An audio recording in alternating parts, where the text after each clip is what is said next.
नमस्कार प्यारे बच्चों, एक बार फिर आपका स्वागत है हमारे प्यारे से YouTube चैनल श्रीमती सोना देवी इंटर कॉलेज में। आज हम कक्षा 10 के गणित के बहुत ही महत्वपूर्ण चैप्टर त्रिकोणमिति का अध्ययन करेंगे।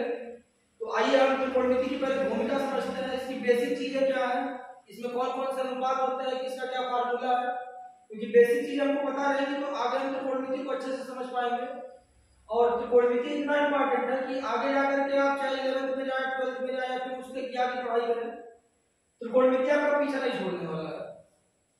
फिजिक्स में तो बिल्कुल नहीं छोड़ेगा। तो आइए त्रिकोणमिति समझते क्या है। जैसा कि आपको दिख रहा है कि यहाँ पे त्रिकोणमिति लिखा हुआ है। त्रिकोणमिति दो शब्दों के योग से बना हुआ है। पहला शब्द जो हमारा है वो है त्रिकोण, पहला शब्द है त्रिकोण, और दूसरा शब्द हमारा है मिति। तो त्रिकोण से आपको दिखाई दे रहा होगा त्रिभुज, त्रिकोण का मतलब त्रिभुज। अब मिति का मतलब होता है मापन, मिति का क्या मतलब होता है मापन। यानी गणित की एक ऐसी शाखा जिसके अंदर हम त्रिभुज का मापन करेंगे, उनकी भुजाओं का, उनके कोणों का, किसी भी चीज को मापा जाए। क्योंकि तो त्रिभुज में दो चीजें होती हैं। अगर किसी ट्रायंगल को बनाया जाए, फॉर एग्जांपल ये ट्रायंगल, तो इसमें हमको कई सारी चीजें दिख रही है। जैसे पहले हमको यहाँ पे इसकी तीन भुजाएं दिखाई दे रही है, ये हो गई तीनों भुजा। इसके अलावा इसमें तीन कोण भी है, एंगल 1, एंगल 2, एंगल 3। तो त्रिकोणमिति का मतलब त्रिभुज का मापन करना। अब त्रिभुज के मापन में हम उनकी भुजाओं का भी मापन कर सकते हैं, उनके कोणों का भी मापन कर सकते हैं। मतलब गणित की एक ऐसी शाखा जिसके अंतर्गत त्रिभुज के तीनों कोणों का और उनकी तीनों भुजाओं का मापन करते हैं, उन्हें हम कहते हैं त्रिकोणमिति। तो खैर त्रिकोणमिति के अंदर तो हम सारे त्रिभुज का मापन करेंगे, चाहे वो समबाहु हो, विषमबाहु हो, समद्विबाहु हो, विषमकोण त्रिभुज हो, समकोण त्रिभुज हो, सबका अध्ययन करते हैं। लेकिन हमारा जो क्लास 10th का टॉपिक है, इसमें हम केवल और केवल समकोण त्रिभुज का अध्ययन करेंगे। तो समझते हैं कि समकोण त्रिभुज क्या होता है। पहले हम समझेंगे समकोण त्रिभुज को। समकोण त्रिभुज, समकोण का मतलब होता है 90 डिग्री, यानी 90 है। अब त्रिभुज का मतलब आप लोग समझ रहे हैं, तीन भुजाओं से बंद आकृति को त्रिभुज कहते हैं। तो एक ऐसा त्रिभुज जिसमें एक कोण कितने अंश का हो, 90 अंश का, उसे हम कहते हैं समकोण त्रिभुज। तो आइए समकोण त्रिभुज हम बना करके समझ लेते हैं। जैसा कि हमारे पास यहाँ पे ये ट्रायंगल है, इसको हम ऐसे बना सकते हैं। इसके जगह पे एक ट्रायंगल और बना लेते हैं।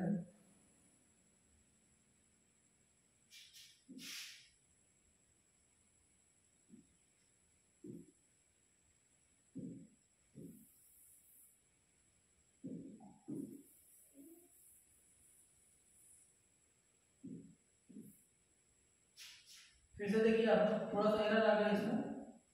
जैसा कि हम यहाँ बनाते हैं त्रिभुज को, तो ये है हमारा एक समकोण त्रिभुज। एक त्रिभुज और इसी के जगह पे बनाते हैं, ये भी हमारा समकोण त्रिभुज।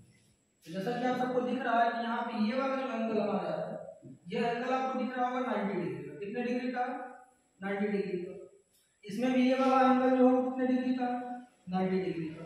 अब समकोण त्रिभुज में तीन भुजा होती है। पहली भुजा जो हमारी होती है उसको हम कहते हैं लंब। क्या कहते हैं? लंब। हमारी दूसरी जो भुजा होती है उसको हम कहते हैं कर्ण, और तीसरी जो भुजा होती है उसको कहा जाता है आधार। तो पहले लंब, कर्ण और आधार को पहचानना जरूरी है, क्योंकि कभी कभी कंफ्यूजन में बच्चे लंब की जगह कर्ण को रख देते हैं, कर्ण की जगह आधार को रख देते हैं। तो आइए पहले समझते हैं कि लंब कौन सा होगा, कर्ण कौन सा होगा, आधार कौन सा होगा। कर्ण तो हमारी भुजा फिक्स रहती है, कभी बदलेगी नहीं, लेकिन लंब आधार अपने स्थान को बदलते रहते हैं। तो उस कंफ्यूजन को पहले दूर करते हैं। अगर हम इस एंगल को लेकर के काम करते हैं, इसके जस्ट सामने की जो भुजा है इसको हम कहेंगे लंब। क्या कहेंगे? लंब। 90 डिग्री के सामने जो भुजा दिखाई दे रही है, एग्जैक्ट 90 डिग्री के सामने ये सबसे बड़ी भुजा होती है, इसको हम कहते हैं कर्ण। क्या कहते हैं? कर्ण। लास्ट में जो भुजा बच जाती है उस भुजा को कहा जाता है आधार। क्या कहते हैं? आधार। लेकिन थोड़ा सा अगर चेंज किया जाए, इस एंगल को लेकर कैलकुलेशन करें, तो इसके सामने की भुजा ये लंब हो जाएगी। 90 डिग्री के सामने कर्ण, ये कभी चेंज नहीं होगा। त्रिभुज की सबसे बड़ी भुजा 90 अंश के सामने की भुजा होती है, जिसको हम क्या कहते हैं? कर्ण। और लास्ट में बची हुई भुजा को हम क्या कहेंगे? आधार कहेंगे। तो आप लोग अच्छे से समझ चुके हैं। यहाँ पे हम लिख भी दे रहे हैं, कोण के जो सामने की भुजा होती है, कोण के सामने की भुजा, उसको हम कहते हैं लंब। और कर्ण हमारा फिक्स है, कभी नहीं बदलेगा, 90 डिग्री के सामने होता है, तो इसको भी लिख लेते हैं 90 अंश के सामने की भुजा। जो 90 अंश के सामने की भुजा उसे क्या कहते हैं, कर्ण कहेंगे। अब इन दोनों को डिफाइन करने के बाद जो भुजा हमारी बच रही है उसको आधार कहते हैं, यहाँ उसको भी लिख देते हैं शेष बची भुजा। जो शेष बची हुई भुजा होती है उसको हम क्या कहते हैं, आधार कहते हैं। तो उम्मीद करते हैं कि आप लोग लंब कोण और आधार ठीक से पहचानने जाने होंगे। एक बार फिर रिपीट करते हैं, जिस कोण को लेके हम कैलकुलेशन करेंगे उसके सामने की भुजा लंब, 90 अंश के सामने की भुजा कर्ण, और जो भुजा बच जाएगी उसे हम कहेंगे आधार। अगर कोण को चेंज करते हैं तो लंब यहाँ आ जाएगा, कर्ण तो अपनी जगह पे रहेगा, आधार बदल के यहाँ चला जाएगा। एक बार आप इसका स्क्रीनशॉट ले सकते हैं, उसके बाद फिर हम आगे बढ़ते हैं। अब त्रिकोणमिति के अध्ययन में हमको 3 अनुपात मिलते हैं। बेसिकली तो टीचर लोग 6 बता देते हैं, लेकिन होते 3 हैं, बाकी 3 उसका रेसिप्रोकल यानी व्युत्क्रम होता है। तो हम देखते हैं कि त्रिकोणमिति अनुपात कौन कौन से हैं। तो पहला जो हमारा अनुपात है उसका नाम है साइन, दूसरे अनुपात का नाम है कॉस, तीसरे अनुपात का नाम है टेन। अब साइन का जो रेसिप्रोकल यानी व्युत्क्रम होता है उसको हम कहते हैं कोसेक। क्या कहते हैं, कोसेक। कॉस का जो रेसिप्रोकल यानी व्युत्क्रम है उसे हम कहते हैं सेक। tan का जो रेसिप्रोकल होता है उसे कहा जाता है कॉट। रेसिप्रोकल मतलब उल्टा, न्यूमरेटर को डिनोमिनेटर में ले आना, डिनोमिनेटर को न्यूमरेटर में लेकर जाना है। तो अगर किसी ट्रायंगल में साइन को लेकर कैलकुलेशन करते हैं, यहाँ पे कोई एंगल ले लेते हैं थीटा, जैसे किसी संख्या को लेट करने के लिए मानने के लिए x y z रखते हैं, abc रखते हैं, उसी तरह से कोण को मानने के लिए alpha beta gamma theta delta बहुत सारे होते हैं। तो यहाँ पे हमने थीटा ले लिया, सबके आगे हम थीटा ले लेते हैं।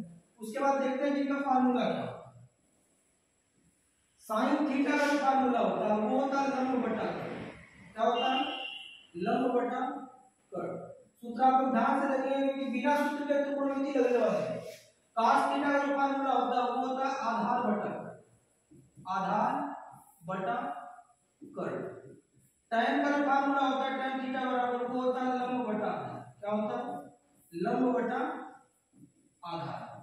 जैसा कि आपको हमने बता रखा है कि साइन का रेसिप्रोकल यानी उल्टा होता है कौन, कोसेक। तो एक बार हमको साइन का स्टाइल याद हो गया तो कोसेक से कौन पार्ट को याद नहीं करेंगे, जस्ट साइन को उल्टा करके लिखेंगे, कर्ण ऊपर और लंब नीचे। तो कोसेक का फार्मूला हो जाएगा कर्ण बटा लंब। यहां हमने लिख लिया। सेक का लिखना है तो हम cos को उल्टा करेंगे, कर्ण ऊपर जाएगा आधार नीचे आएगा, तो यहां हमारा हो जाएगा कर्ण बटा आधार। ये हमारा हो गया सेक का फार्मूला, कर्ण बटा आधार। tan का होता है लंब बटा, इसका रेसिप्रोकल है काट, तो काट का लिखेंगे तो आधार चला जाएगा ऊपर आधार, और बटा करके जो लंब हमारा है वो आ जाएगा नीचे।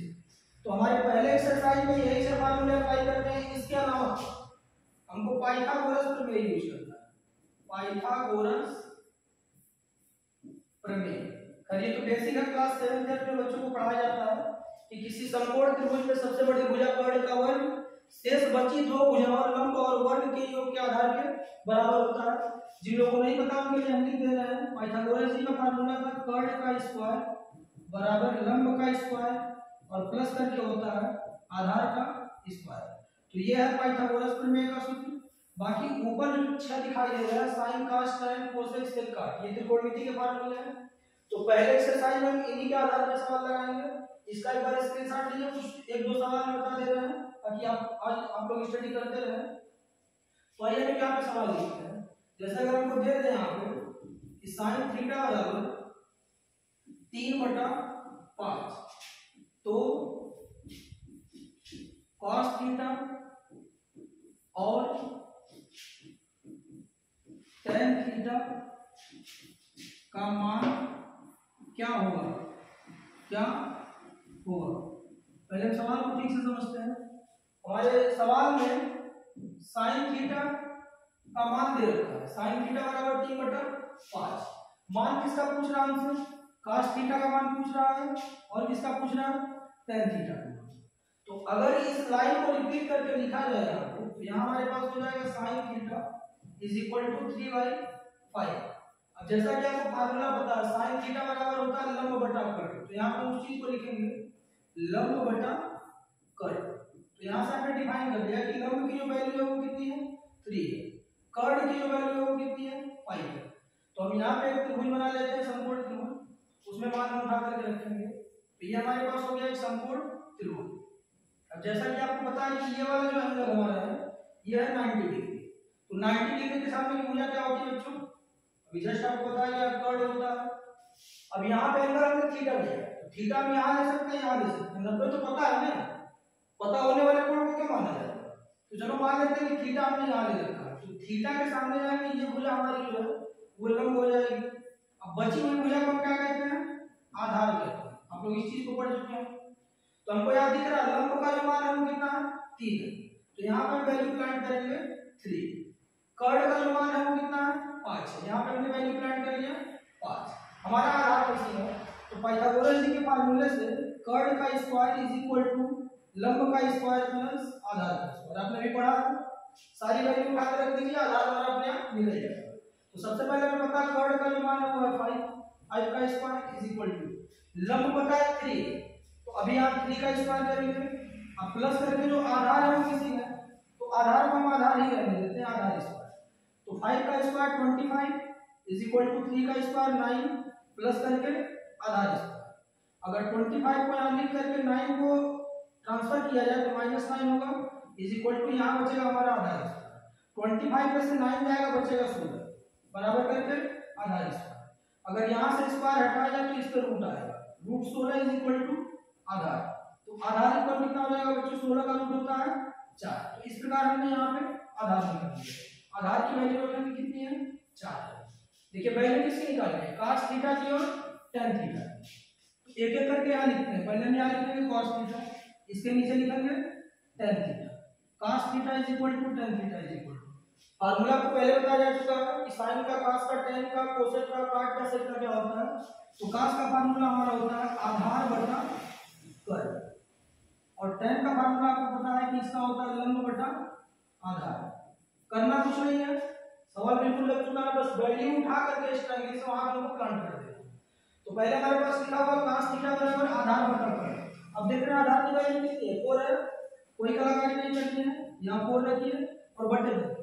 जो कर्ड का मान है वो 5 है, तो यहाँ पे हमने रख दिया 5। अब tan की वैल्यू कितनी है? लंब बटा आधार।